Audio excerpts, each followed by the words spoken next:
Publik baru-baru ini dihebohkan dengan bocoran dari mantan Wakil Menteri Hukum dan HAM Wamenkumham Denny Indrayana. Denny mengaku memiliki informasi bahwa Mahkamah Konstitusi atau MK akan segera memutus perkara uji materi tentang Undang-Undang Sistem Pemilu Proporsional Terbuka. Menurutnya pemilu akan dihelat dengan sistem proporsional tertutup. Denny juga mengklaim dan menyebutkan bahwa ia memiliki sumber yang dipercaya soal keputusan MK ini.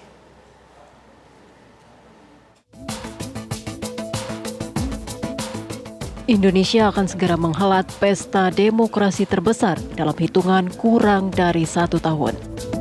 Para peserta pemilu juga sudah mendaftarkan bakal calon legislatifnya. Semua partai bersiap untuk bertarung dalam pemilu 2024 mendatang. Namun, publik baru-baru ini dihebohkan dengan bocoran dari mantan Wakil Menteri Hukum dan HAM, Wamenkumham, Denny Indrayana. Denny mengatakan bahwa Mahkamah Konstitusi atau MK akan segera memutus perkara uji materi Undang-Undang Pemilu Sistem Proporsional Terbuka. Menurut Denny, pemilu akan dihelat dengan sistem proporsional tertutup. Denny juga menyebutkan bahwa ia memiliki sumber yang sangat dipercaya soal keputusan MK ini. Sebentar lagi MK akan memutuskan konstitusionalitas sistem pemilihan umum legislatif. Apakah berubah menjadi tertutup kembali atau tetap proporsional terbuka? Informasi yang saya dapat, MK akan mengembalikan sistem pemilihan umum menjadi proporsional tertutup sebagaimana dulu di zaman otoritarian Orde Baru. Ini persoalan serius.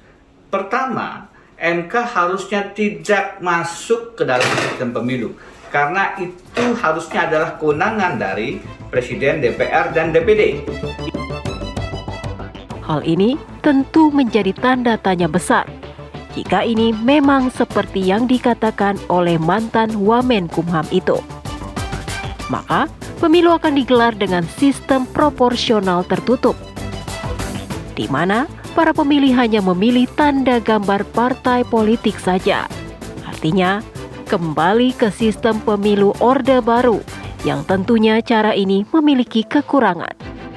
Tidak seperti pemilu sistem terbuka, di mana para pemilih bisa bebas secara langsung memilih caleg dari setiap partai. Tentang Wamenkumham ya. Iya, saya katakan kalau betul itu bocor itu salah. Yang salah satu yang membocorkan yang di dalam. Saya tadi sudah kayak supaya diusut siapa di dalam yang suka bicara itu. Kalau memang sudah diputuskan, kalau memang bocor itu kan bisa saja tidak bocor. Juga Denny juga supaya menjelaskan bahwa itu benar. Dan itu nanti tentu akan terlihat dalam perjalanan waktu. Siapa yang benar, siapa yang salah. Tapi tidak boleh sebuah putusan belum diketok. Sebelum putusan belum diketok itu tidak boleh bocor ke orang. Kalau sudah ketok itu harus disebarkan agar tidak ada yang mengubah. Kan itu kalau di MK itu. Nah itu aja. Menko Polhukam Mahfud MD meminta agar pihak kepolisian menyelidiki dari mana sumber yang didapatkan Denny Indrayana. Sebab sebuah keputusan tidak boleh dibocorkan karena belum diumumkan. Tentunya kami saat ini sedang merapatkan untuk langkah-langkah yang bisa kita laksanakan untuk membuat semuanya menjadi jelas. Lantas, siapa yang memberikan Denny Indrayana bocoran seputar keputusan MK itu? Dan apakah pemilu legislatif akan digelar secara tertutup? Dan apa dampaknya dari pemilu tertutup ini yang selama ini identik dengan sistem Orde Baru? Tim TV One mengabarkan.